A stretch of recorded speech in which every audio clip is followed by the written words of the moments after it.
የአውሮፓውያኖቹ አቆጣጠር በ2014 ኬቲ ፔሪ ቤት ለመግዛት ትፈልጋለች። ለመግዛት ያገኘችው ቤት የካቶሊክ ገዳም ነበር። ለምን የካቶሊክ ገዳም መሸጥ አስፈለገው የሚለውን ከመጀመሪያው ጀምሮ እንመልከት። በ1999 እና በ2000 የሎስ አንጀለስ ካቶሊክ ቤተክርስቲያን ላይ ክስ ይመሰረታል። በዚህም ክስ ቤተክርስቲያኒቷ $660 ሚሊዮን ለመክፈል ትገደዳለች። በሰዓቱ ቤተክርስቲያኒቷ ይህንን የሚያክል ገንዘብ ስላልነበራት ካሏት ንብረቶች ውስጥ አንዱን ለመሸጥ ትገደዳለች። ለመሸጥ ከተወሰኑት ንብረቶቿ መካከል አንደኛው 30 ሺህ ካሬ ጫማ ስፋት ያለው የሴቶች ገዳም ሲሆን እዚህ ገዳም ውስጥ 5 በእድሜያቸው የገፉ ሴት መነኮሳቶች ይኖሩበታል። እነዚህ መነኮሳት ለ10 ዓመታት ያህል በዚህ ገዳም ውስጥ ኖሯል። ቤተክርስቲያኒቷም ገዳሙን ለመሸጥ ስለወሰነች በ2011 ዓ.ም ከገዳሙ እንዲወጡ ይደረጋል። በዚህ ጉዳይ ግን ደስተኞች አልነበሩ። ምክንያቱም በ1971 ያላቸውን ንብረት በሙሉ ሁሉም ሰብስበው አዋጥተው ነበረ ይህንን ገዳም የገዙት። ነገር ግን ያው ቤተክርስቲያኒቷ የኔ ንብረት ነው ስላለች እነሱ መነኮሳት ስለሆኑ በንብረቱ ጉዳይ ላይ መከራከር አልፈለጉም ነበር። ስለዛም ገዳሙን ለቀው ይወጣሉ። ቤተክርስቲያኒቷም ለሻጭ በምታቀርብበት ሰዓት ላይ ለመግዛት የመጣችው የፖፕ አቀንቃኟ ኬቲ ፔሪ ነበረች። ኬቲ ፔሪ ለዚህ ቤት $14.4 ሚሊዮን ትሰጣለች። በዚህ ጊዜ ቤተክርስቲያኒቷም ለእሷ ለመሸጥ ትወስናለች። መነኮሳቶቹ ግን በዚህ ውሳኔ ደስተኛ አልነበሩ። ኬቲ ፔሪ ማነች የሚለውን ኢንተርኔት ላይ ገብቶ በሚያዩበት ሰዓት ላይ ያሉትን ስራዎቿን ሲመለከቱ ዘፈኖቿን አንዱም ነገር ሊያስደስታቸው አልቻለም። እንደ አጋጣሚ ደግሞ ዞር ዞር ብለው አንድ ኢንተርቪዋን ሲመለከቱ ነፍሴን ለሴጣን ሸጫለሁ ብላ የተናገረችበትን ያዳምጣሉ። በጭራሽ ለዚች ሴት የእኛ ገዳም አይሸጥም ብለው ይወስናሉ። ቤተ ክርስቲያኒቷ የመነኮሳቶቹን ቅሬታ ወደ ጎን ችላ ማለት አልፈለገችም። ከሱ ይልቅ ኬቲ ፔሪንና እነዚህ መነኮሳቶች አንድ ላይ አስቀምጣ ውይይት እንዲያደርጉ ትጋብዛቸዋለች። ቀጠሮም ተይዞ በ2015 ይገናኙና ያወራሉ።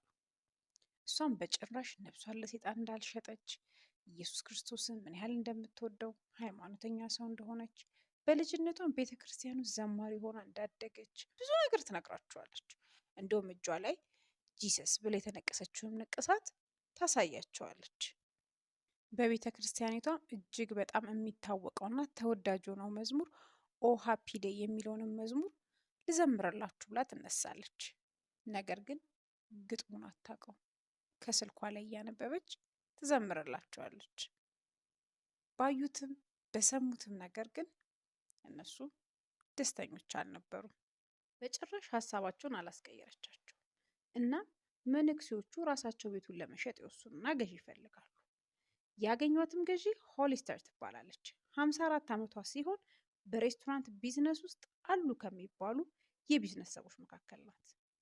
እናም ይህንን ገዳም ገዝታ ስራዎቿን ለማስፋፋት ትወስናለች። በዚህ ግን ኬቲ ፔሪ ደስተኛ አልሆነችም። እናም ክስ ተመሰረታለች። ክስ የመሰረተችው መነኩሴዎቹ ላይ አይደለም። ለምን? ለሷ በሚዲያዎቹ ላይ ለሚደረግባት ዘመቻ መነኩሴ ከሰሰች ለሷ ጥሩ አይደለም። ስለዛ ቀጥታ ሆሊስተርን ተከሳታለች። ሁለት ስኬታማ ሴቶች ለዓመታት በዚህ ገዳም ግዢ ጉዳይ ፍርድ ቤት ይመላለሳሉ። በ2017 ፍርድ ቤቱ መነኩሴዎቹ ገዳሙን ለመሸጥ የቫቲካን ቤተክርስቲያን ፈቃድ እንደሚያስፈልጋቸው ይፈርዳል። እናም የሆሊስተር ግዢ ሙሉ ለሙሉ ውድቅ ይደረጋል። በዚህ ሁኔታ ውስጥ ኬቲ ፔሪ ይህንን ቤት ለመግዛት ክፍት የሆነ ሙሉ ፈቃድ ታገኛለች ማለት ነው። ሆሊስተርም $10 ሚሊዮን የአሜሪካን ዶላር ለኬቲ ፔሪ እና ለቤተ ክርስቲያኗ እንድትከፍል ይወሰንባታል። $10 ሚሊዮን በጣም ብዙ ብር ነው። ስለዛ ሆሊስተርን ወደ ኪሳራ ስለሚከታት በ2018 ይግባኝ ብላ ወደ ሌላ ፍርድ ቤት ትሄዳለች። ከዚህም የፍርድ ቤት ውሎ መነኮሳቱ ከሆሊስተር ጋር አብረው ሄደው ነበር እና አንደኛዋ ለአንድ የዜና ጣቢያ ይሄ ክስ ኬቲ ፔሪ እንድታቆመው የሚጠይቅ ኢንተርቪው ትሰጣለች። ታዲያ የዚህ መነኩሴ ንግግር የመጨረሻዋ ነበር። ከሰዓታት በኋላ ፍርድ ቤት ውስጥ በልብ ድካም ህይወቷ ያልፋል። ሌላኛዋ መነኩሴ ለጓደኛዋ ህይወት ህልፈት የኬቲ ፔሪ የክስ ጉዳይ እንደሆነና የኬቲ ፔሪ ክስ ሂደት ለሴትዮዋ ከፍተኛ ጭንቀት ፈጥሮ ልብ ድካም እንደፈጠረባት ለሞቷም ተጠያቂ ኬቲ ፔሪ መሆኗን ተናግራ ወቅሳታለች። በመጨረሻም ያንን ገዳም ሆሊስተርም ሆነች ኬቲ ፔሪ ሳይገዙት ይቀራሉ። ምክንያቱም የግዢው ጊዜ አልፎበት ስለነበር። የዛሬው ታሪካችን ይህን ይመስላል። በሚቀጥለው በሌላ ታሪክ እንመጣለን። ባባይ